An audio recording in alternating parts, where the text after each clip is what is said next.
Hello and welcome to Grace Tutorial.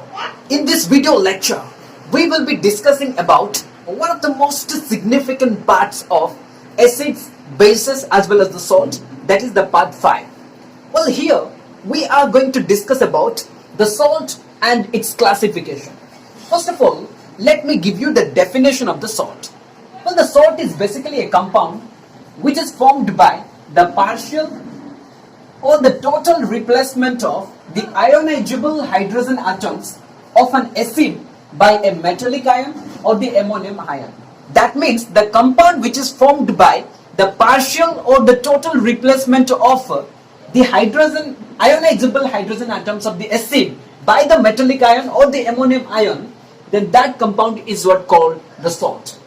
Well, we have two types of replacement. One is the partial replacement and number two, the complete replacement. Let us try to understand that what do you mean by this partial replacement. When a compound which is formed by the partial replacement of the ionizable hydrogen atoms of the acid by a metallic ion or the ammonium ion, then that replacement is called the partial replacement.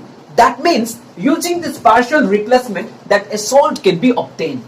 Well, let us take one example. We have sodium nitrate. What is the formula for sodium nitrate? NaNO3 is the formula for sodium nitrate. And when the sodium nitrate reacts with the concentrated solution of the sulfuric acid, then what happens? A salt. But this salt, what is the name of the salt? The sodium bisulfate, or the sodium hydrogen sulfate. So sodium hydrogen sulfate or the sodium bisulfate is basically a salt. And how this salt is formed? This salt is formed by the partial replacement of the ionizable hydrogen atom of the acid. Well, here the acid is sulfuric acid. So if you will dissociate this concentrated sulfuric acid, you will get H plus and SO4 minus. That means the partial replacement of the ionizable hydrogen atoms of this acid by a metallic ion or the ammonium ion takes place to form a salt. So here, since the salt is formed by the partial replacement of the ionizable hydrogen atom, therefore these salts come under the partial replacement. Similarly, we have one more example, that is complete replacement. Here the complete replacement takes place. That means, well, we have sodium nitrate. The sodium nitrate again reacts with the concentrated sulfuric acid. But here what happened? The salt is obtained. But here the salt is sodium sulfate.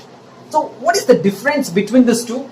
Here the salt is obtained by the same substances, that is sodium nitrate and the sulfuric acid, concentrated sulfuric acid. But what happened here? Here the partial replacement of the ionizable hydrogen atom took place, but here the complete replacement of the ionizable hydrogen atom of an acid took place.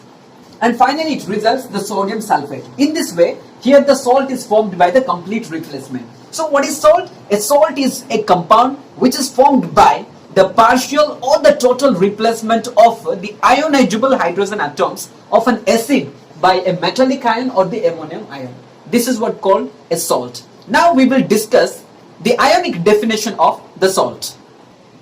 Well, if we look at the ionic definition of the salt is an ionic compound.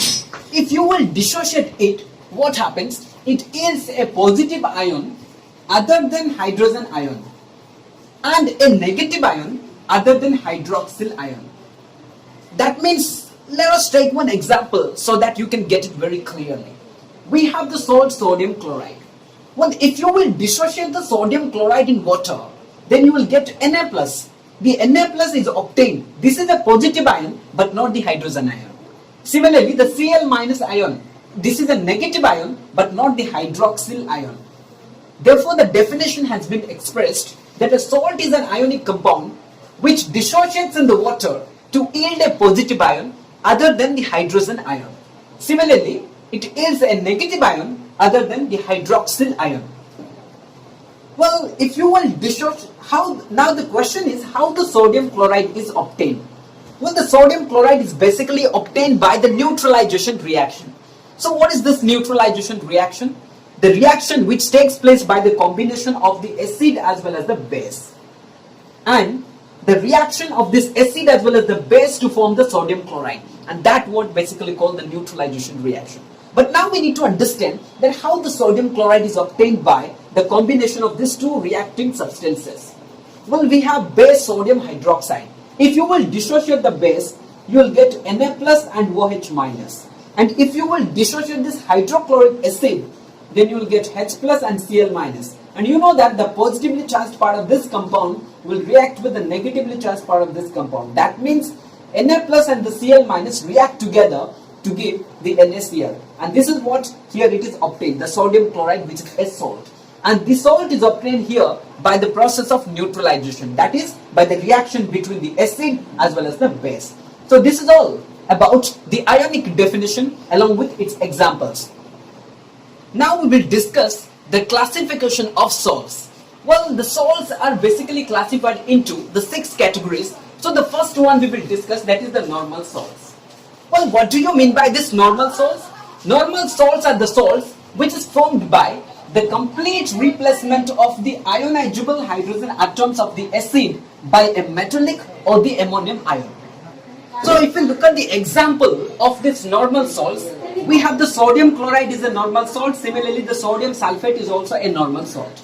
But now we need to understand that how the normal salt, that is sodium chloride, is obtained. When the acid reacts with the base, that is we have taken the acid, that is HCl. If you will dissociate this acid, you will get H plus plus Cl minus. Similarly, if you will dissociate this NaOH, you will get Na plus and OH minus.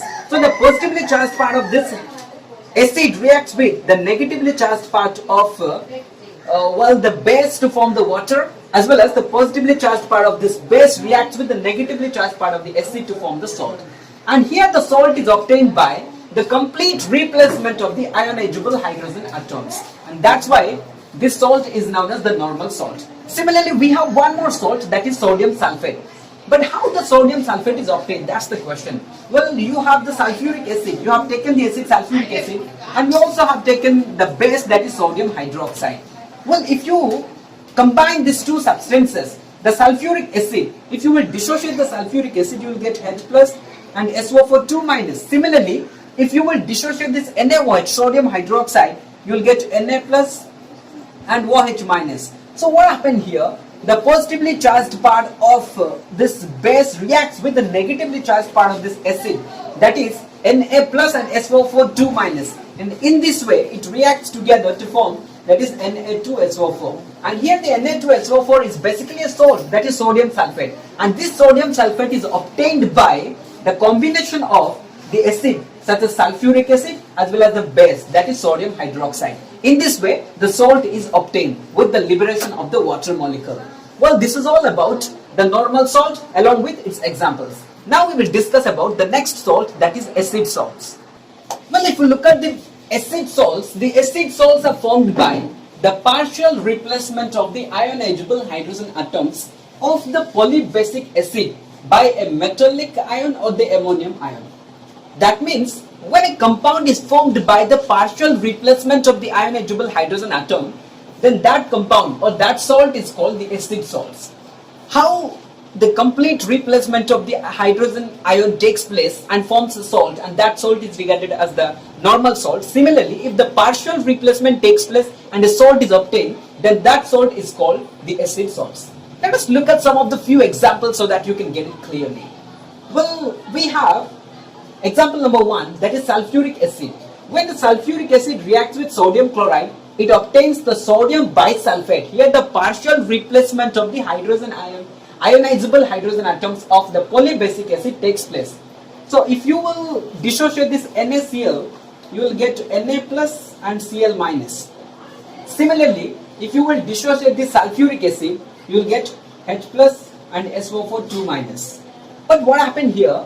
We get the NaHSO4. That means the sulfuric acid, since the sulfuric acid is partially, the hydrogen atom of this acid gets partially replaced by this metallic or the ammonium ion, and here it forms the sodium bisulfate. That means the salt here, it is obtained by the partial replacement, therefore it comes under the acid salts. Similarly, we have one more salt, that is sodium bisulfate only, but here what happens? The acid reacts with a base, that is sodium hydroxide.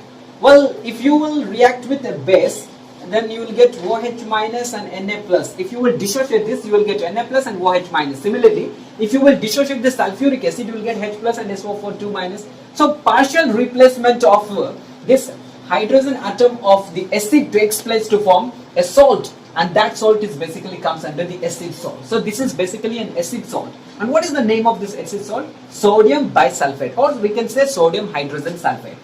And we also have some another examples like sodium bisulfite, or Na2HPO4, sodium hydrogen phosphate. So these are the examples of the acid salts. Well, and next we will discuss about the third number of salts, that is the basic salts. Okay, if you look at the basic salts are formed by the partial replacement of the hydroxyl group of the di or the triacidic base. Well, if the partial replacement of the hydroxyl group takes place, then the salt which is obtained, that salt is called the basic salt. And that replacement can be done by the acid radical here. So, well, if you look at the lead hydroxide, we have two examples. If you look at the lead hydroxide, that is PbOH2, when it reacts with the hydrochloric acid, if you will dissociate this lead hydroxide, you will get Pb2 plus and OH minus. Well, if you will dissociate this HCl, you will get H plus and Cl minus. So what happens basically? The positively charged part of this compound reacts with the negatively charged part of this compound. But here it's not something like that. Here the hydroxyl ion, that means since we have the two hydroxyl ions, one hydroxyl ion can be replaced by this acid. So the partial replacement takes place. But what will be replaced here? The hydroxyl ion will be replaced, and that is also the partial replacement takes place. And in this way, the lead hydroxychloride, a salt, is obtained, and this salt is called the basic salt. Similarly, the magnesium hydroxychloride, which is also a basic salt, obtained by the partial replacement of the hydroxyl ion of this magnesium hydroxide. When this magnesium hydroxide reacts with the hydrochloric acid, the partial replacement of the hydroxyl ion takes place, and it gives the magnesium hydroxychloride along with the liberation of the water molecule. So this is all about the basic salts.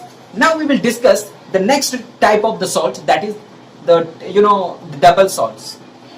Well, if you look at the double salts, here the double salts are formed by the union of two simple salts, and when that dissolved in water, it crystallizes. That means the various crystals takes place.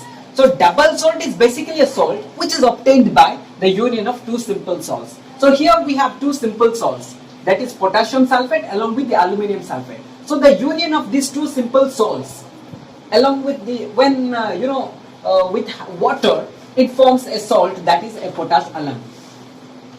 Since the name potash, because here it has potassium sulfate. Similarly, we have aluminium sulfate. That's why here the name has been given potash alum. So potash alum is basically a salt which is obtained by this union of these two simple salts. That's why this salt comes under the double salts.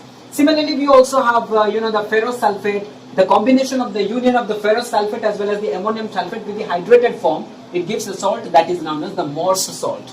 Well, these are the different examples. Similarly, we have one more example, that we have one salt, that is calcium carbonate. Similarly, the magnesium carbonate. So the union of these two simple salts, it forms a salt, and the name of the salt is dolomite. Well, that in this way the double salt here it is obtained. Next we have the mixed salts. So what do you mean by the mixed salts? The mixed salts are those salts that contain more than one basic or the acid radical. Well, if you look at here, we get the sodium potassium carbonate, similarly the calcium oxychloride. So the calcium oxychloride, which is a bleaching powder, similarly the sodium potassium carbonate, these are the salts which contain more than one basic or the acid radicals. Therefore, these salts are come under the mixed salts category. Well, next we will discuss about the complex salts. So what do you mean by this complex salts? The complex salts are those salts which on dissociation give the simple ion as well as the complex ion. So one simple ion and one complex ions are obtained by the dissociation of the complex salts. Let us take some of the examples so that you can get it clearly. We have the sodium argentocyanide. If you will dissociate this complex salt, that is sodium argentocyanide, you will get a simple ion, that is Na plus along with a complex ion. Similarly, you also have the various examples like the silver aminochloride, Here this salt is also known as a complex salt, because this salt, if you will dissociate this salt, you will get the simple ion as well as the complex ion. Similarly, we also have one more example of the complex salt, that is the sodium zincate, and the formula for sodium zincate is Na2ZnO2. So what do you mean by complex salt? It's very simple. The complex salts are those salts which on dissociation give one simple ion along with one complex ion. So this is the example of the complex salts. Well, that's all about the salt along with its various classification. And in the next part of the video, that we will discuss the preparation of the soluble salts as well as the insoluble salts. Well, and if you'd like to watch the next part of the video, I would request you to press the bell icon over here and subscribe to our YouTube channel for the latest notification. Thanks for watching.